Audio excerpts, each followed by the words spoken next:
Hello అండి, welcome to Rekha's kitchen. నేను మీ రేఖ. Friends, ఈరోజు మన కిచెన్లో ఎంతో హెల్దీ అయిన జింజర్ గార్లిక్ సూప్ ఎలా చేసుకోవాలో చూద్దాము. ఈ జింజర్ గార్లిక్ సూప్ తయారీ విధానం కూడా చాలా సింపుల్ అండి. అన్నీ మన వంటింట్లో దొరికే సింపుల్ ఇంగ్రీడియంట్స్తోనే తయారు చేసుకోవచ్చు. దీని టేస్ట్ కూడా చాలా బాగుంటుంది. చిన్నపిల్లలు కూడా చాలా బాగా ఇష్టపడతారు ఈ సూప్ని. ఎందుకంటే ఇందులో మనం క్యారెట్ ముక్కల్ని కూడా వేసాం కదా, వాళ్ళు కూడా బాగా ఇష్టపడి తాగుతారు. ఈ జింజర్ గార్లిక్ సూప్ తీసుకోవడం వలన మనకి జనరల్గా వచ్చే జలుబు, దగ్గు ఇలాంటివన్నీ కూడా బాగా క్యూర్ అవుతాయండి. వరుసగా ఒక 3 days మనం ఈ సూప్ని తీసుకుంటే మనకి జలుబు, దగ్గు ఇవన్నీ బాగా తగ్గిపోతాయి. అలాగే మన బాడీలో ఇమ్యూనిటీ పవర్ని కూడా బాగా పెంచుతుంది. ఎంతో టేస్టీ అండ్ హెల్దీ అయిన ఈ జింజర్ గార్లిక్ సూప్ ఎలా చేసుకోవాలో మనం ఇప్పుడు చూద్దాము. ఈ జింజర్ గార్లిక్ సూప్ తయారు చేసుకోవడం కోసం ముందుగానే నేను ఇంగ్రీడియంట్స్ మొత్తాన్ని ఇలా రెడీ చేసి పెట్టుకున్నానండి. చూసారు కదా, ఈ ఇంగ్రీడియంట్స్ మొత్తం చాలా సింపుల్గానే ఉన్నాయి. అన్నీ మనకి వంటింట్లోనే అవైలబుల్లో ఉంటాయి. ఇప్పుడు మనం ప్రాసెస్ స్టార్ట్ చేద్దాము. ఇప్పుడు మనం అల్లం వెల్లుల్లి పేస్ట్ వేసుకుందామండి. ఇలా మిక్సీ తీసుకొని అందులో అల్లం వెల్లుల్లి వేసుకొని కొంచెం కచ్చాపచ్చాగా మనం మిక్స్ చేసుకోవాలి. ఇలా కొద్దిగా కచ్చాపచ్చాగా అల్లం వెల్లుల్లి పేస్ట్ అనేది మనం ఇలా చేసి పెట్టుకోవాలి.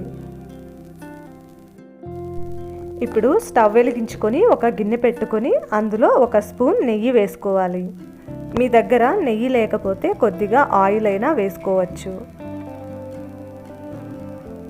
నెయ్యి కొంచెం కరిగిన తర్వాత మనం ముందుగా రెడీ చేసి పెట్టుకున్న అల్లం వెల్లుల్లి పేస్ట్ని అందులో వేసుకొని బాగా వేయించుకోవాలి. దీన్ని మనం లో ఫ్లేమ్లోనే వేయించుకోవాలి, లేకపోతే మాడిపోతుంది. ఇలా లో ఫ్లేమ్లో ఒక 5 నిమిషాల పాటు వేయించుకోవాలి. ఈ జింజర్ గార్లిక్ పేస్ట్ ఫ్రై అయిన తర్వాత అందులో ముందుగా కట్ చేసి పెట్టుకున్న క్యారెట్ ముక్కల్ని కూడా వేసి లో ఫ్లేమ్లో బాగా వేయించుకోవాలి. నేను ఇక్కడ క్యారెట్ ముక్కలు కొంచెం ఎక్కువే తీసుకున్నాను. ఇవి కూడా ఒక 5 నిమిషాల పాటు బాగా వేయించుకోవాలి. క్యారెట్ ముక్కలు కూడా బాగా ఫ్రై అయిన తర్వాత అందులో మనం ఒక 2 గ్లాసులు వాటర్ని పోసుకోవాలి. ఈ వాటర్తో క్యారెట్ ముక్కలు చాలా చక్కగా ఉడికిపోతాయి.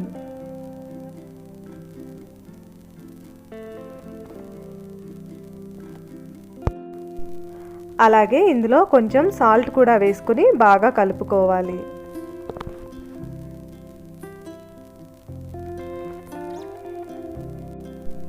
ఇప్పుడు ఈ సూప్ని మనం 5 to 10 minutes వరకు బాగా వాటర్ రోల్ బాయిలింగ్ అయ్యే వరకు ఉడికించుకోవాలి.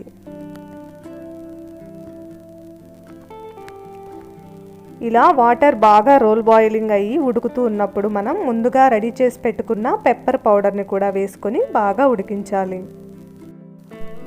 ఇప్పుడు మనం కొంచెం కార్న్ఫ్లోర్ తీసుకొని అందులో కొద్దిగా వాటర్ వేసుకొని బాగా కలుపుకుందాము.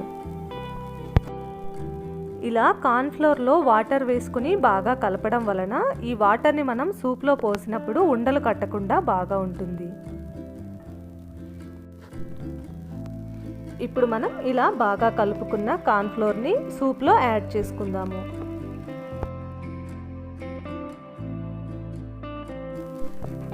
ఇలా కార్న్ఫ్లోర్ని సూప్లో వేసుకుని బాగా కలుపుకోవాలి.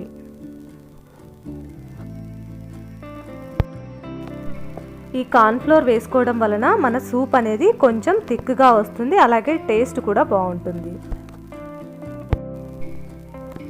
అలాగే ఇందులో ఒక చిటికెడు పసుపు కూడా వేసుకోవాలి. సూప్ మనకి బాగా ఉడికిన తరువాత అందులో కొంచెం నిమ్మరసాన్ని కూడా పిండుకోవాలి.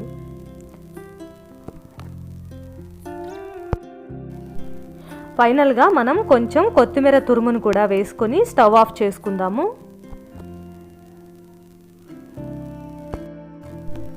అంతేనండి, ఎంతో టేస్టీగా ఉండే జింజర్ గార్లిక్ సూప్ అనేది రెడీ అయిపోయింది.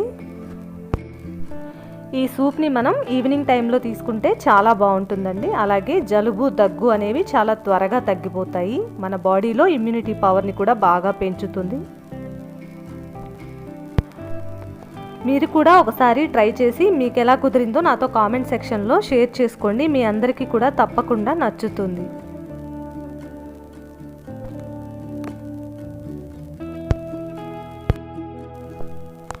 మరిన్ని టేస్టీ అండ్ వెరైటీ రెసిపీస్ కోసం మన ఛానల్ని సబ్స్క్రైబ్ చేసుకోండి. Thank you for watching.